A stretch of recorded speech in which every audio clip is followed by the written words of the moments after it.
Here's the problem. There is a missing skill set in public safety training. And that missing skill set is what's leading to burnout, post-traumatic stress, substance abuse, physical-based stress problems, sleep disorders. I can go on. Suicide.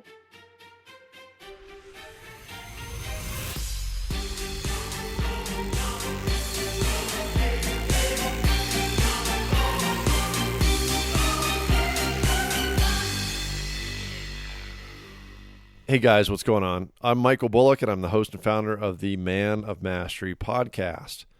Whether you're joining us for the first time or you've been here for a while, I want to welcome you, and I want to thank you for being here. It truly means a ton to me. I know your time is valuable, and I appreciate it, and I appreciate you. So a little bit about this show. This is the show where we are putting together purpose and passion in action, where we embrace getting out of our comfort zones to grow, standing ready to learn and to lead. This is your resource to discover and learn from others, their mastery journey, and apply it to your own. We're here to align happiness, fulfillment, health, wellness, productivity, and peace. And as I often like to comment on why this show is called Man of Mastery, it's about self-mastery and service to others. And that concept itself provided a great alignment and intersection really to this week's guest and her mission. Olivia Mead is the founder and CEO of Yoga for First Responders. It's a yoga program geared for anybody in public safety, anybody in service to their community. It's a group of public servants who deal with, extreme constant stress, right? Sleep disorders. Shift work. Shift work is being classified as a carcinogen, and sleep deprivation literally shortens lives. Also, suicide is a significant issue in that community. So as Olivia says, she's not wired for that service, but she's formed a mission to support those who are. So in this episode, we talk about mastery of service and a couple things I learned as someone who scratched the surface of yoga, but knows very little beyond that. It's not about necessarily improving flexibility, and that may not even be a valid metric or benefit. It's not about the big muscle groups. So as much as it is about the stabilizing muscles and the connective tissue, and that's the place where stress builds up, it lodges, and you have to find ways to move those areas to break free and flush that stress out. The really interesting thing about yoga and why it does what it does is something we're going to talk about in this episode. I'm a believer in the practice just from my own personal experience, and I really value the chance to get to learn from Olivia. I'm excited to share it with you. So with that said, let's just get after it with Olivia Mead of YFFR. Today, it's my pleasure to welcome Olivia Mead of Yoga for First Responders. Olivia, thanks for joining me. Thanks for having me. I'm excited to talk with you. I'm very, very excited to talk to you and learn from you. I am just getting familiar with yoga at, beyond the first layer of the onion, I think, so to speak. Yeah. And I've had a few worlds collide, if you will. I think learning for myself or through my own practice some of the physical benefits of yoga. I've also been working with someone who I think we both know a little bit in common, Catherine Devine, on breathing and breath work, which I've found to be super beneficial. And I talk about a lot, but learning that is a component really of the bigger picture of yoga beyond maybe what we commonly understand in the Western world. And then, your focus, first responders. I recently had the honor and the privilege of a 24-hour ride along with a local fire department, and got to see just how incredibly demanding and stressful that job and that schedule can be for the men and women who serve our communities in that way. So I'm really looking forward to hearing about what you do and how it benefits that community. But maybe we just start before we get into literally what you do and how you do it and how it helps. Maybe we just start with kind of the problem statement. What is it that first responders face, and just define first responders in what you do for me, please. Yeah, so we actually have a definition of first responders on our website. I'm not looking at it to tell you verbatim, but I can tell you right now that we consider a first responder anyone in public safety. So you might have heard that recently 911 dispatch has been classified as first responders versus clerical staff. Right. And we've always considered them first responders. If you are of service to your community for those, emergency reasons, no matter what part you play in that, you're a first responder and you are getting that sort of stress. Here's the problem. There is a missing skill set in public safety training. And that missing skill set is what's leading to burnout, post-traumatic stress, substance abuse, physical-based stress problems, sleep disorders. I can go on. Suicide, right? We're hearing these statistics, okay? And there is a unique person wired a certain way that goes into public safety. And I am not that person. I've actually gone through classes in a fire academy and a police academy in order to get as close as I can to the job, to really tailor what I do to be specific. But not only did I have a lot of fun, I also knew this is not the job for me. I'm here to support those who are wired that way. Even though you are wired that way, military first responders, your nervous system and brain is not built differently than mine. To be able to withstand that kind of stress and trauma. And I'm not talking about just critical incidents. I'm not talking about the big bad stuff. There are tiny little stressors, and this is really true for the entire general population, but there are specific small traumas and stresses and triggers and activating things that happen every day that I don't think anyone's really counting, even though it is activating the nervous system. And cumulative stress has the same response or same effect on the nervous system that one traumatic event does. So maybe you've never touched your weapon as a police officer. That doesn't mean you are free from these statistics and these adverse effects of the job.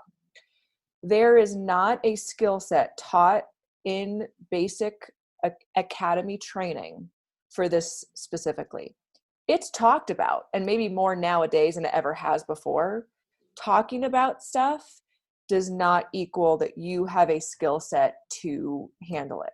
So in law enforcement or fire, you're taught basic training. Okay, you are taught handcuffing, driving, throwing ladders, how to breathe on your SCBA, whatever, basic skills you need for the job. So we're hearing so much now, resiliency is so important, stress management, blah, blah, blah, right?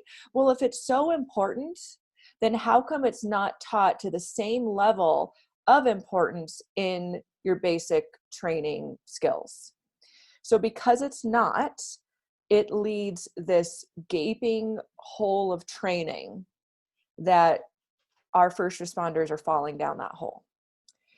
That's the problem. That was it. We're seeing it. And I don't want to put down anyone's efforts, because I think the efforts are all in the right direction, but I was not seeing something that equated to a skill set as specific and tactical as defensive tactics, firearms, handcuffing, ladders, knots, whatever.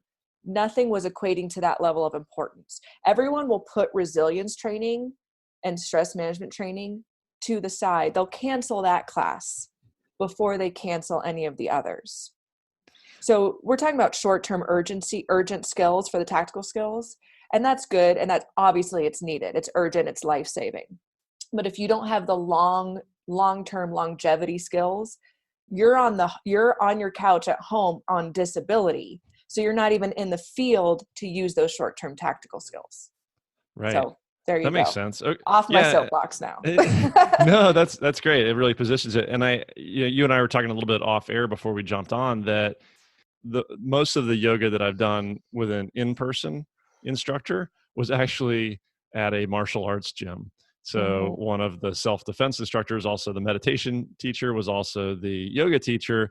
And I think you made a really insightful comment that these are all disciplines. They're all facets of very similar disciplines. And just the concept, and we talk a lot about on this show, discipline in general and routine and habits. So it is really interesting that the maybe the historical mindset in the law enforcement, first responder, military community has been around practicing and honing so many disciplines, including some of the martial arts elements of these, Yeah. but have not, I think, historically brought yoga, breathing, meditation, those benefits to bear.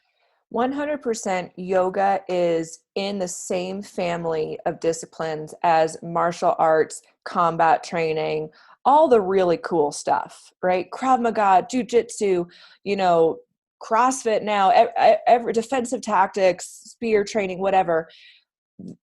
Those are all disciplines, and you hit the nail on the head with the word habit too, is you go back to the gym, you keep training, you keep practicing. When you stop training or practicing, you get out of the habit, you start to lose that elite edge. Yoga is the same kind of discipline. But what's different is in the West, it's been plucked out of that, group with that mentality of elite training and discipline. And I'll tell you why. Because of money. When you in the West, so yoga is $1 billion industry. Let's just get that straight. It's $1 billion industry, and those who are making the cash from yoga are not going to stop branding it in the direction of making those billions. And I'm not even putting that down. Make your money, do your business. I'm a business lady myself, right? So it was funny because someone said to me recently, I don't know if I want to teach YFFR, yoga for first responders. I think they may want traditional yoga. Here's what's funny. What we're doing is traditional yoga. Traditional yoga is about self-mastery and discipline. That is what it's about. And that's why it's way harder for people to practice traditional yoga than new age, trendy, branded yoga. That's what she meant. She meant they want to practice yoga that came about in the last 35 years. Yoga's been around for 5,000 years. What we're teaching is we're taking it back to how yoga, the true intention of yoga, and then tailoring it to the needs of first responders and military. So yes, it's absolutely a practice of discipline, a practice of habit, a practice of respect for yourself and for your teacher. I think nowadays in studios too, sort of there's this sort of like friendly, like, and anything I'm saying, Michael, I'm not putting down, I'm not putting anyone down, because everyone's got, it's working for some people. And so I don't want to say anyone's doing any harm, but with my practice specifically, because I trained in India, and when my teacher came in, we shut up. We stopped talking. We got to our mats, we shut up. It was time for training. And it's because we knew that our master teacher truly loved us. That's a real master, a real instructor must really care about their pupils, to be hard on them. If I didn't care about you, I wouldn't care how you performed in my yoga class. I'd let you be sloppy. I would let you do whatever you wanted to do, everything that felt good, right? That's another thing. And you probably know this. Does your training at Krav Maga feel good? I mean, not so much, right? Right. It's kind of one of those things. There's a lot of love before and after, but when you get in there, it's time, right? Correct. It's game Exactly. on. That you got it. That's exactly what yoga is. Afterwards, you're in a great place. You love going, you make it there, but during training, it is uncomfortable. And so to make your pupil uncomfortable, the master teacher really has to have that love and respect for the student and mutual. So that's another part of yoga, is to have that respect of my teacher's coming in, I'm being respectful of this space and what this teacher is offering me. Yeah, and I think so. I have a 12-year-old boy, and if I think about it as a parent, you can't always say yes to a child, right? There are times you have to be more supportive and caring. There are other times you have to be a bit more firm and teach and instill that discipline and respect. Mm-hmm. I know if we get into some of your background on your training in India, I've heard you talk about how if you weren't there on time and ready to do your thing, you were literally locked out in the cold. Mm-hmm. But I'm glad you tied in the self-mastery piece, because that's part of my journey and part of what I've experienced. I think, I guess the way I heard you describe maybe how yoga looks in a lot of that billion-dollar industry maybe stops at the physical level. And Mhm. there's certainly, there's tons of benefit there just physiologically, but Mhm. it's missing. I've heard you talk about your training that, uh, part of it was the movement, but a large part of it is the breathing. A large part of it is meditation. And I think you've even described yoga more broadly as a philosophy. Is that Oh, right? one, yeah, it's a science and it's a philosophy, 100%. The practices is how you take that science and philosophy and you integrate it and you make those changes.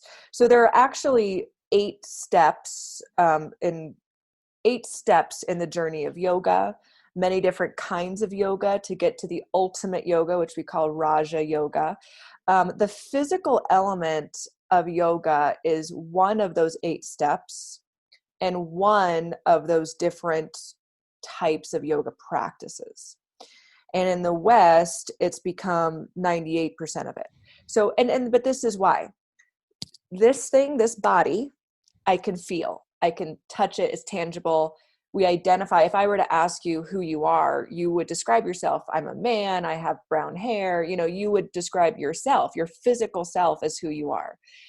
We have, as a human race, have an over identification with the body, thinking that it's who we are. So because of that, it's super easy to use the physical as the gateway to yoga. And that's fine, but it can't stop there. There are many benefits to a physical practice, and I bet everyone thinks I'm about to say the F word, flexibility. And I hate that word. I also hate the word stretching, because we're not stretching or becoming more flexible doing yoga. That's not the goal. That implies some sort of unnatural pushing or pulling of the body. The reason that the physical benefits of yoga, yes, does include strengthening the body, particularly small stabilizing muscles that often get missed in bigger workouts. But also, instead of flexibility, I would say increasing mobility. And mobility is really found in the joints and the connective tissue and the fascia. Leave the muscles out of it. The muscle is actually fine, but the muscle is surrounded surrounded with connective tissue. And that's what's locking up with stress and trauma of life. And that's why we feel less and less mobile. So it's not because we're changing the body that creates the mobility. It's because we're rinsing the connective tissue out of its stress hormones. The stress that's kept into the tissues is not ever processed out. So it stays and locks up to protect you. It creates this body armor, to be like, no more stress. I'm going to lock the stress out. So you have to have a practice of releasing and processing the stress out of your physical body. And that has so many benefits, one of which is increased mobility. So great. That's, if you want that, sure, that comes with it.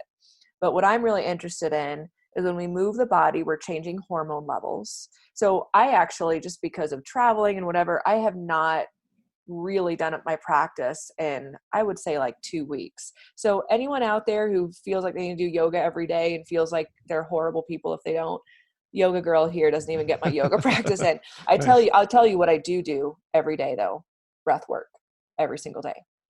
So I didn't get my physical practice in for a couple of weeks, and boy, am I feeling it. When I mean I'm feeling it, I slept 9 hours last night and woke up tired. I am going between feeling in control of my life and feeling like stress is about to spin me out of control, right? So I'm like, okay, what the hell? Like, what am I? And it's like, oh, I haven't processed stress out of my body. I haven't moved my hormones around. I haven't changed the chemical cocktail that's in my body. And how I do that is, well, there's 3 things, and these are the 3 elements of Hatha yoga, which is what we're based in. One is the breath work. 2, and I would say that's the most important. 2 is the physical. And 3, you can call it meditation or mindfulness. We call it neurological reset. It's just, we like to take those buzzwords out and really put in a phrase that's actually what we're doing. So Yeah, so the physical is the gateway, and that's totally fine. But there's just so much more you can get out of it. But I think if I put a poster up on my yoga studio that said, better gut responses, proprioception will be better, you'll be functioning out of the part of your brain that makes decisions, I don't think I'm going to get a lot of people coming. But if I, but if I said like, you're going to look really cute in yoga pants, boom, they'd be in a second. Yeah, absolutely. I mean, we all have sort of goals there, and it's an easy place to focus or start. And it is what sells, right? Honestly. But so you said a ton there. You explained that stress component, which is really ultimately what you're addressing, I think, with YFFR.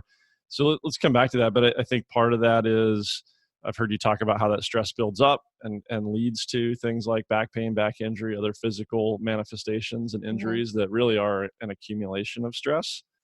Um, what else did you hit in there? Flexibility. Okay, that's what I wanted to ask you. A couple things. So I'm glad you said that. So with CrossFit, you see ROM WODs, mobility. So the mobility word was there. So I have been doing, like you, I don't hit it every day physically, but I've been doing a particular yoga routine for several years now. And it's a video, right? So I'm doing an online version, and it's just the one that I found fits generally my schedule. And it seems to have, for me, for my body, for the joints and the back and where things build up for me, it's what's effective for me. It just has the right, I don't know, movement and twisting and bending that is working for me, right? So I stick with what's working, but I don't know that I've gotten any increased flexibility out of that, even after a couple of years, maybe a little bit. I'm just not flexible. And sometimes I'm going like, wow, what's going on? Maybe I'm not doing it right or enough. But one of the things that the instructor says in that video, and it always sticks in my mind, is he says, you don't have to get 100% into the pose to get 100% of the benefit. So can you explain that a little bit? Is that right? And so maybe that dismisses my concern about flexibility altogether, combined with what you said. 100%, because, I think that's something, but typically before I do a first yoga class, I have a lecture period where we talk about what are we doing, what we're not doing.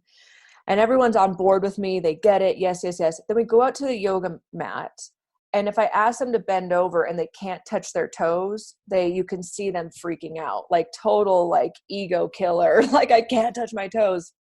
And I keep repeating them. I don't care if you can touch your toes. Every pose, every drill in yoga is scalable. And just because you're not at the RX version of the yoga pose doesn't mean you're not getting the benefits out of it. It is a journey, and it's a journey that's not linear. Depending on where you are in your life, your yoga practice is going to change, is going to look different. So there are two things that are non-negotiable. One is the breath work and being able to maintain your breath work, because that is a guidepost to your mind and to sort of where your boundary is. So if I give you a drill and you're trying to hold, let's say side plank, you're trying to hold side plank and you are unable to maintain the breath technique I'm giving you, you need to scale that pose to a place where you can maintain the breath. Because if you can't maintain your breath, your nervous system is like a dog without a leash running around, just doing whatever it wants. Put your leash on your dog, which is this crazy mind and nervous system. Put your leash on your dog and get it in control. Okay. The second is spine, your spine alignment. If you're trying to hold a pose, and let's do a regular high plank, because I see this a lot. People do not want to put their knees on the floor, because if they put their knees on the floor, it means they're a loser, right? That's what they're thinking. Even though I'm not saying that, but their hips are sinking because they don't have the strength. So their their lower back is being crunched to hell. They're not breathing, I'm really sure. So are you getting any benefit of that? No. Are you just pumping your ego up? And here's the thing too, is I tell my police officer students a lot, especially in the academy, when I see you do that, I would not trust you to be my partner because you are ego driven. You will not put your knees down, even though it's not the right choice, right? But when I see someone who's clearly in shape, clearly way stronger than I am, but putting his or her knees down to be able to maintain spinal alignment and breath control, that's someone you want on your team. You know, that's someone who's thinking clearly and making adjustments. And that's someone who soon will be able to be in the full posture with correct spinal alignment and correct breathing. So everything in yoga is scalable and should be. And yes, you're 100% getting the benefits because it's where yoga is so individualized. Some of it's individualized and some of it really is like, hey, this is what we're going for. But everyone's benefit's going to be different, right? So I might be getting the same experience with my knees down and bending my elbows 1/4 of an inch, doing it correctly. And you, since you're probably stronger than I am, are getting the same benefit that I am with your knees off the floor and halfway down. We're getting the same benefit. It's just the look of the drill is different. Yeah, that makes sense. Everybody's scaling to their own ability or showing up the way that they need to. So yeah, thank you for that. That makes sense. I'm probably on the more modified scale of the physical practice, but it's Right. the discipline aspect of that I think is really important, of just That's discipline, right? doing it right and trying to focus on doing it the right way, right? Focus on the quality to get the quality benefit. The first step before you even hit a yoga mat, I know I said there's breath work, physical, and neuro reset. Before breath work is mental preparedness or mental discipline. You have to keep in mind, why am I there? And I'm committing to keep the why that I'm there at the forefront of my practice. So as soon as I start to see myself, and like I said, it's a journey. So like I said, okay, you're stronger than I am, so you'd probably be different. What if you did a huge like shoulder workout yesterday and you just could not hold high plank? And so maybe it'd be reversed. Maybe my knees would be off the floor and I'd be in a, different scaled position than you are. So it doesn't mean that tomorrow you won't be back to where you were last week. So we have to know that it's not just this journey upward. And if we fall down, we're starting from the beginning. It is going to ebb and flow depending on what's happening in our lives. Yeah, great point. Even day to day, not just across our lives, Mm-hmm. big picture, but day to day. And you also mentioned in their travel. I travel a lot. I know a lot of my peer group do professionally, and so sometimes daily practice becomes a challenge, time Mm-hmm. frame wise, location, getting rest, all those kind of things, right? That challenge us to get a practice done. So, what is I've worked on this for myself, trying to figure out sort of my minimal viable product. A lot on this podcast we talk about daily routine. I love to ask guests what their morning routine in particular looks like. Yes. So what does yours in particular look like on one of those days that you maybe don't get much of your physical practice in, or have to fall back to just the breath work altogether? What would a minimum morning routine look like? Yeah. So I'm glad you asked about my morning routine because I've recently in the last few months gotten more disciplined about mine. And I have to admit, it's still a challenge for me when I travel because there's so many variables, that it's just so hard to know. When I'm home, you have this controlled space and I can tell you exactly what my morning routine is later if you want, but when I'm traveling, I have to be honest that it's still quite a challenge. Um, the one thing that I do that is easy, no matter where I am, is a journaling practice that I do every morning. And I like to have a bit of a slower morning. I don't like to jump out of bed, into the shower, into my clothes, and into whatever the thing. I feel like I'm waking up for someone else and not me. So I like to have an hour of space where I take my time, I drink my coffee, and I do my morning routine. Yes, typically it does include a physical practice, if schedule allows. But for instance, today, I had, this interview with you, right? So I have to take the time for my physical practice. I am doing it later at 4:30. So I plan it later. So a couple things is I think instead of just saying, I will do it tomorrow, I will do it in the morning, actually making a schedule. So if you have from 8 to 9 a.m., writing down 8 to 8:10 a.m. is getting my coffee, kind of blinking my eyes open, waking up. To 8:10 to 8:20 is going to be getting my journaling out, whatever. 20 to 30 is an inspirational video, and 30 to 9 a.m. is the physical. If you write that out and guess and estimate as best you can with your travel what time you're going to have that, I think that's going to be more successful than just, okay, I land tomorrow, blah, blah, blah. I'll get my gym in. No, like when are you going to do that? So I think really having that. And when I don't do that, sometimes I even forget what I wanted to do. Like, oh, I wanted to read that chapter and I forgot, right? Really writing it down helps me quite a bit. Not being hard on yourself if you don't get to everything, right? Because that's going backwards in what we're trying to do mentally. And the easiest thing to do if you really got nothing, actually a couple of weeks ago, it took me 24 hours to get home just because of flight cancellations and everything. So really I've lost all possible time to do anything. I keep coming back to breathing and moving the spine alignment. If you breathe and move the spine, you just did a practice. So if you're sitting on the airplane, you can move your spine back and forth. You can twist your spine. Depending on who's next to you, you can do some lateral stuff, right? Combine that with 3-part breath. The 3-part breath is our basic foundational breathing. You breathe from the belly, ribs, all the way up to the chest, exhale, chest down. And if you do that breath and you combine it with intentional movement, not only is your neurological and physical bodies getting a benefit, but mentally as well. When you breathe with purpose, your mind is in this moment. Because if you don't breathe and you let your breath be automatic, your mind just went out the window somewhere else. So you have to have your mind in this moment to be able to borrow your breath from the nervous system and breathe yourself. So that, I would say, is the minimal.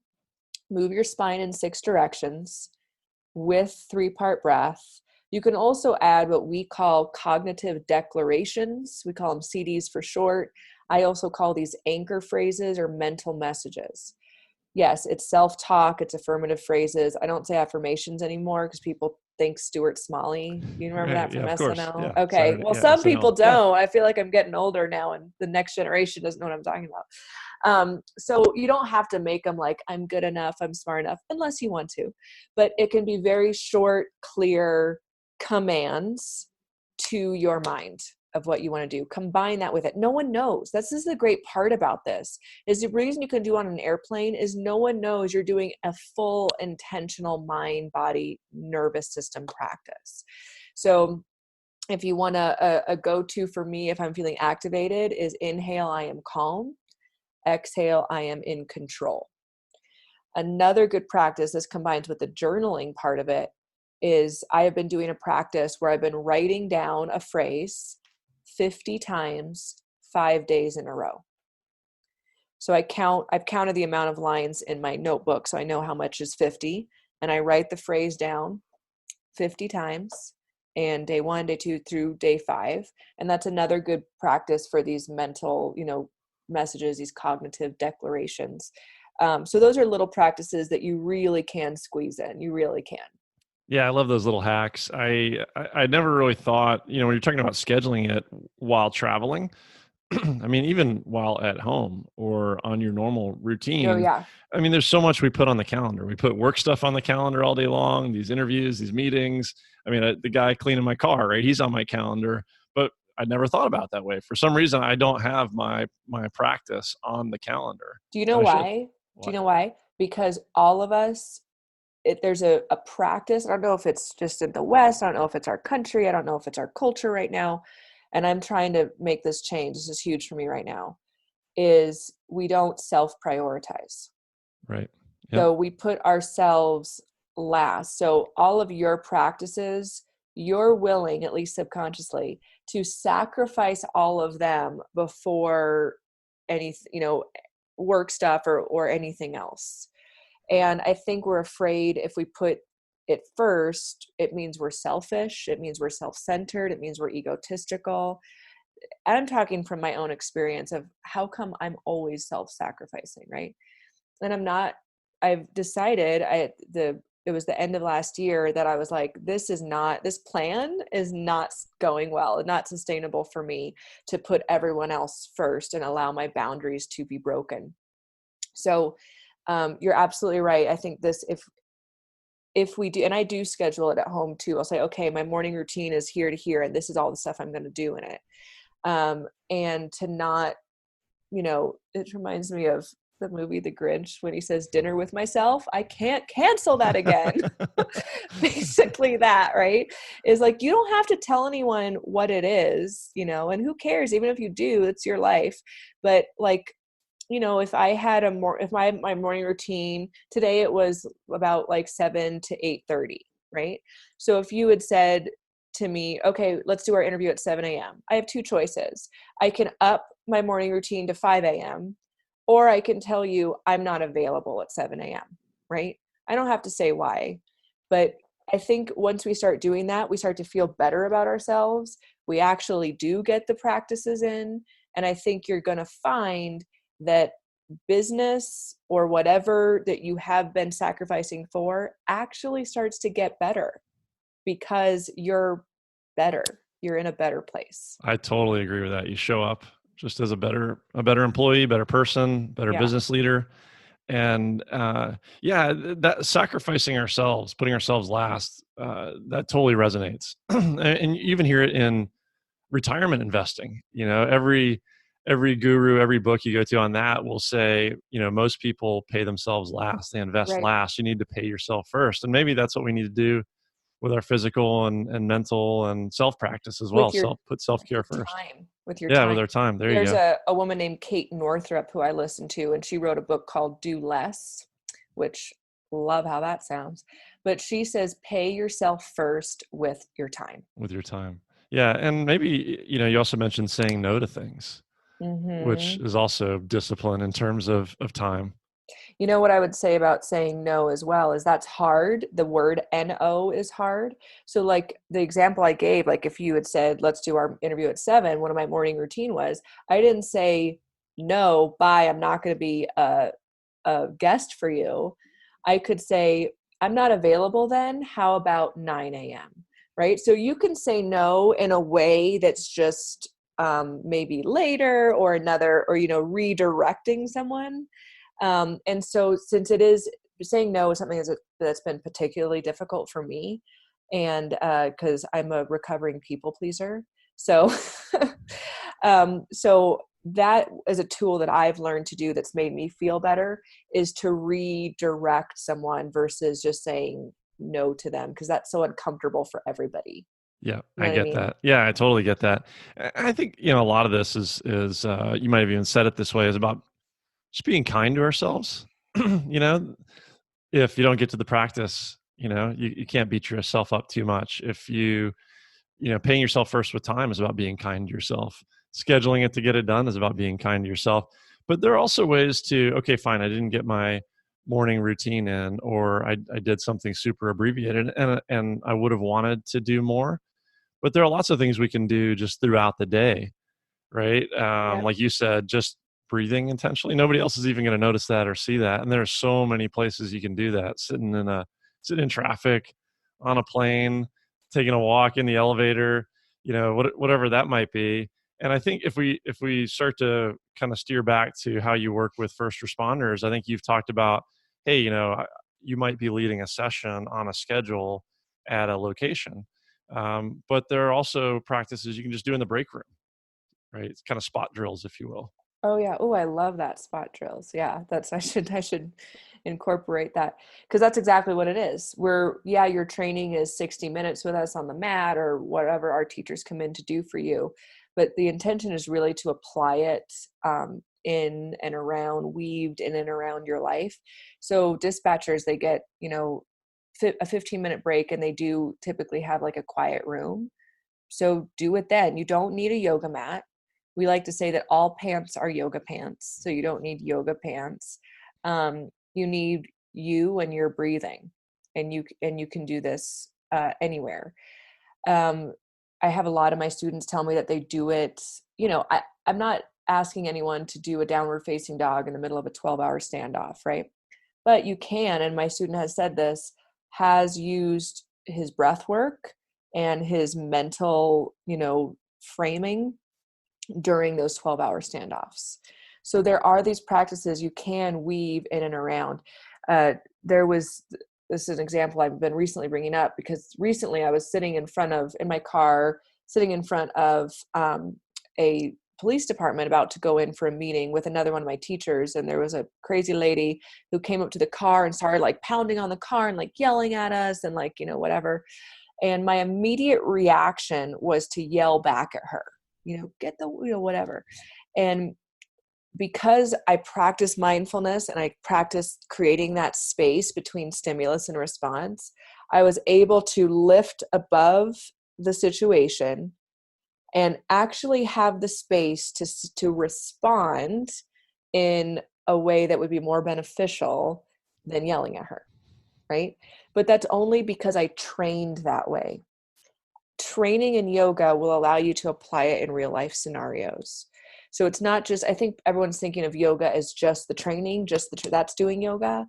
Yoga is actually being able to have mastery over your mind throughout your work and life. You just train for it on a yoga mat. So yeah, you can intersperse some of the training and drills anywhere, anytime, because it's all based in breathing. I like that, how it becomes not just the 60 minutes on the mat, but really the kind of woven into your whole life. And maybe, so I'll paraphrase that in a way that resonates with me. So when I started Krav Maga, again, it's it's that hour of literal training, but then it started to sink in a way that as you walked around the world, there's a situational awareness that develops, and you start to look at things differently, and you start to have different intuition and awareness around things, in a sense that, so I took my son for a week of kids self-defense. Nice. And I'd signed him up, and he knew it was coming. And I asked him maybe the week before, hey, are you excited for this stuff? Coach Trey, and he's going to make it really fun, and you're going to learn how to keep yourself safe. And he goes, Dad, no, I don't like violence. And I said, well, that's exactly why we're going, to learn how to avoid violence, right? So it's not about going in and figuring out how to hit, Bob the punching dummy. It's about how to go back out, take this into our lives and weave it into 24 hours a day.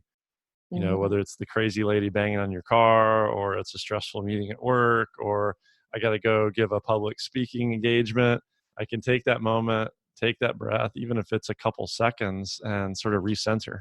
You got it. I mean, two things come up with that, and oh God, I want to like not forget either one right now. But okay, so the first thing I'm going to mention is stress. Okay. You mentioned public speaking, right? Stress can be literal, or it can be just the mind assuming something's happening, so the body experiences stress even though it's not true. That's public speaking. When you experience the distress of public speaking, your mind is assuming you're standing in front of a firing squad, whereas you're not going to be hurt. Your life is not in danger. So we have to shift the stress to the you stress, the challenge type of stress, the stress a football player has when he goes out on the field, not the life or death kind of stress, right? But if we're going to train that way, you have to manufacture an uncomfortable situation, and you have to manufacture stress to be able to know how to work with stress and have stress be your friend. So it's kind of similar to of like, we're training all of this so we can create a heightened situational awareness, a heightened self-awareness, not hypervigilance, but self-awareness, situational awareness, and understanding of the world around me. So when stressful things come up, whether perceived or actual, you've already trained under stress to have those tools. It actually reminds me of a Mark Divine quote that, again, I'm paraphrasing here because it's not in front of me, but I think he said something like, a warrior must be skilled in action and non-action. So they're two sides of the same coin, meaning that when you practice the action part, you are able to be still. And this, to circle back to how and why we train first responders the way we do, is that I think a lot of people, when they think of yoga for stress, they think we're sitting on a mat like this. I have my thumb and my index finger together like this, right? And to be not stressed, you have to be in a quiet place with incense. To actually move stress out of the body, you have to move. That's how stress gets out of the body. You have to move, you have to activate appropriately in order to regulate appropriately. So yes, we have a gritty physical practice that's scalable. Everyone's gritty looks a little bit different, right?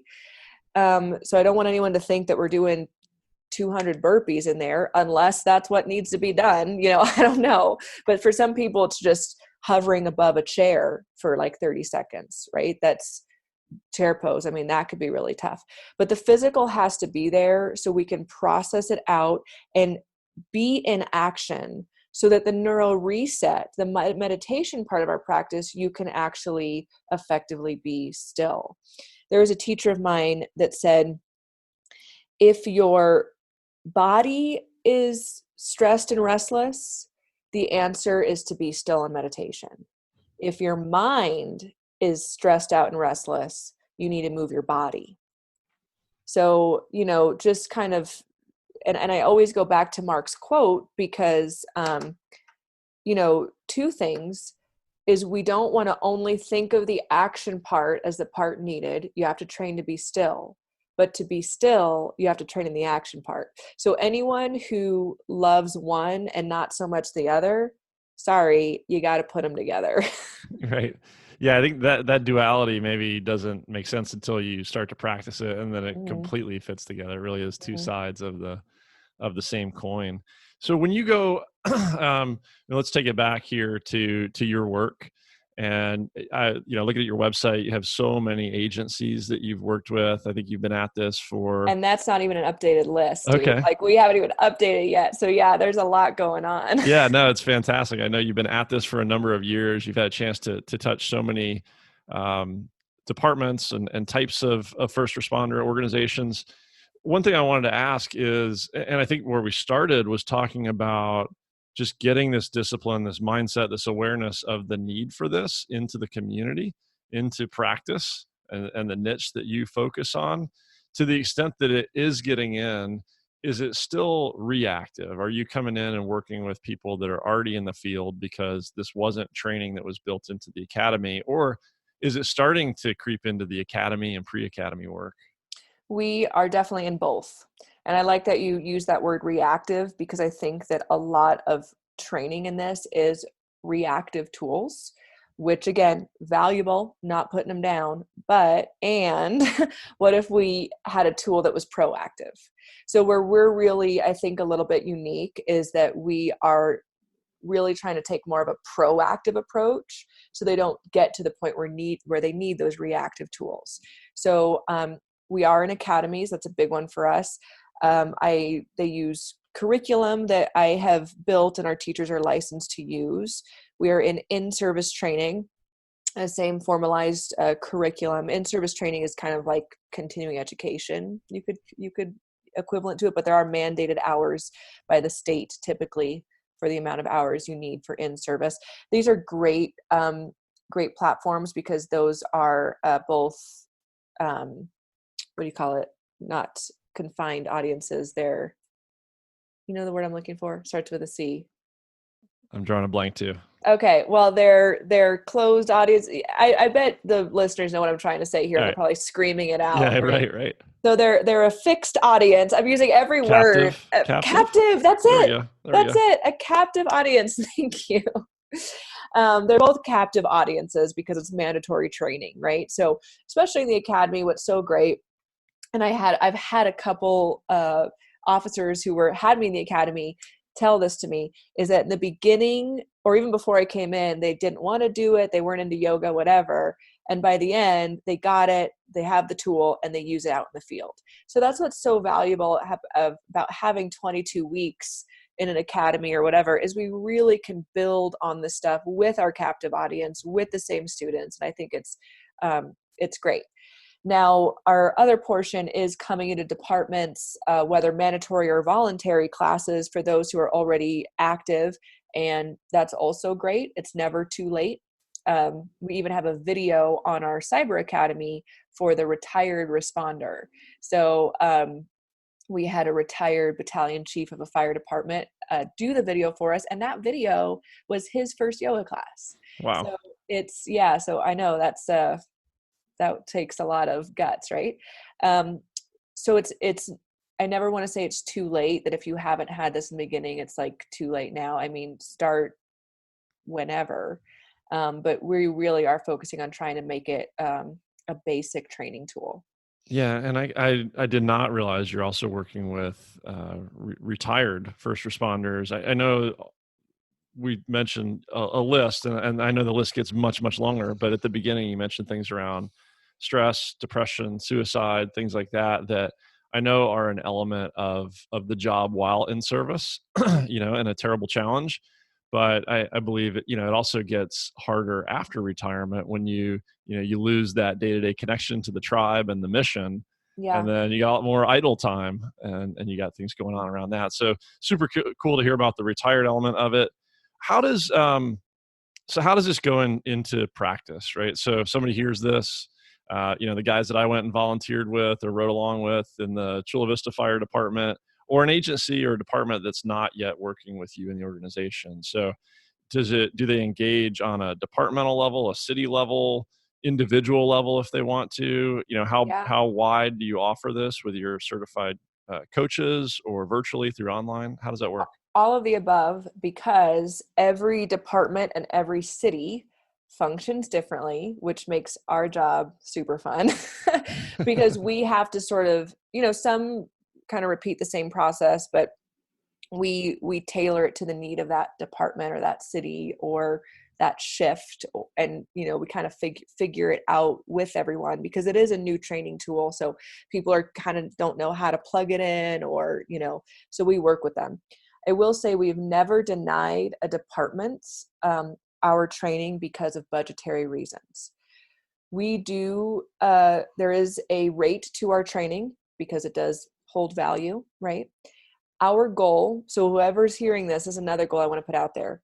We no longer want to have to put that cost on a department or a city, because we know that they're dealing with a government budget, which is limited, or a grant. Sometimes this training comes through a grant that they've applied for. What would be really fantastic is if we had some major sponsorship, private corporation, whatever, that just allowed us to offer this training to whoever wanted it. So I'm putting it out there because that's the big goal, right? We are not quite there yet. So we do have a rate we charge for our services, but it's on a sliding scale. And that sliding scale goes all the way down to zero. So we do have some funding and donations that come in, and we are able to supplement it. So we're able to pay our teachers even if the department has no budget for this at all.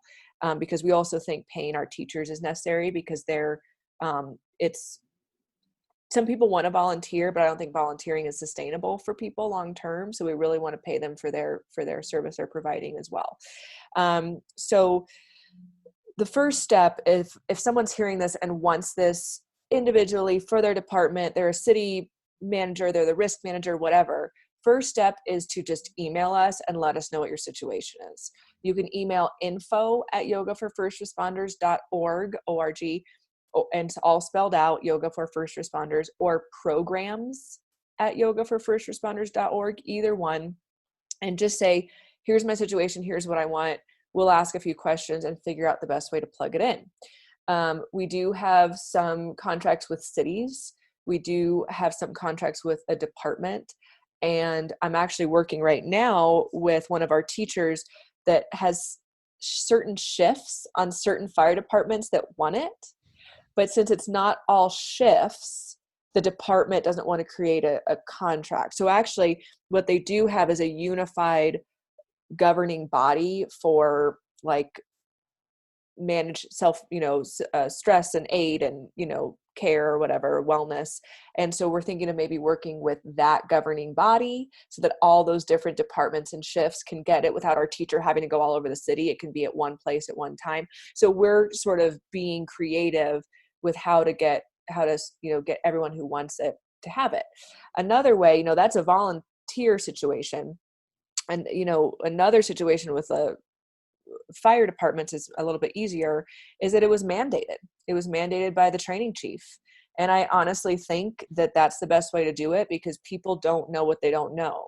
They might think I'm going to teach them to stretch and to ohm and I'm going to light incense. And they don't know that how helpful it can be unless they're forced to go to class a couple weeks. And then when they do, they end up really liking it. I've heard that I hate that word, liking it, finding it useful and effective and necessary. Let's say that instead. Because sometimes we don't like to go to training, but we know that it's good for us, right? So if it's possible, I know that can be difficult, but it has been done and it has been super effective when it's mandated training, like other training that's mandated. We work with police departments and their shift work to try to get it in there. Sometimes we show up for 5 minutes of roll call. So we're very creative to make your unique situation work to get this training. I mentioned this to you before, but if all else fails, we are launching an online platform for this reason. We have about 120 active instructors around the US, mainly in the US, a couple in Canada, a couple in Australia, someone in the Netherlands. So we are expanding, and we most likely will have a teacher in your area, but we also may not at this point. So this online platform is so an individual or a department can also get the Cyber Academy to reach more people. It has workshops on it. We're going to create in-service training on it. It also has classes from as little as 2 minutes, and some are audio and some are video. So, like you were mentioning earlier, if someone has a 3-minute break to run to the bathroom and they're not feeling great, they can put on, it's going to be on an app as well. So they can put on the app 3 minutes self-regulation, and they can get their mind and body and nervous system back in order. So if all else fails, just reach out to us and we'll work with you to figure out how to get you this training. Okay, that's amazing. It's impressive that you guys are so creative and you have so many dimensions and scales you can work on. So just to be super clear about one thing, if there's some corporate or individual benefactor out there, you are set up, I believe, as a nonprofit. If somebody's looking to sponsor.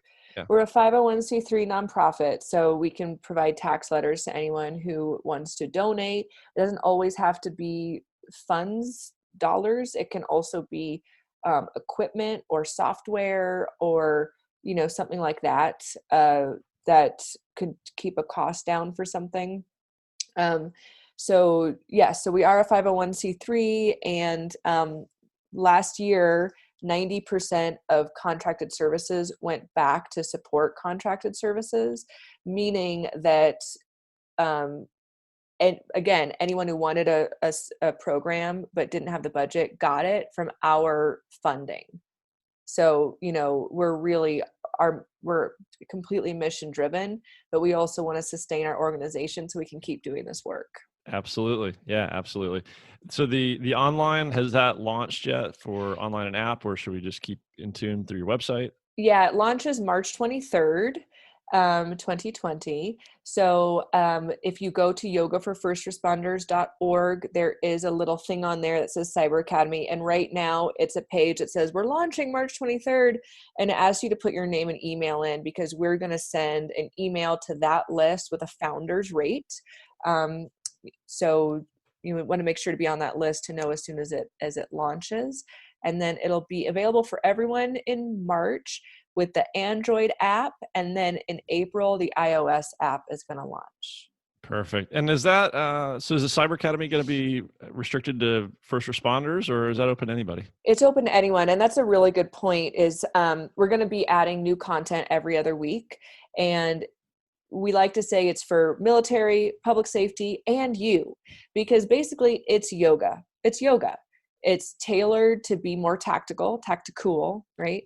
And if you want to have everything that you talked about with, with your training, if you want to have that new perspective, if you want to be elite, if you want to have that sharper edge, if you want to feel like you own the tools of your mind, body, nervous system, and they're not owning you, this is the training for you. You do not have to be in public safety. You do not have to be in military.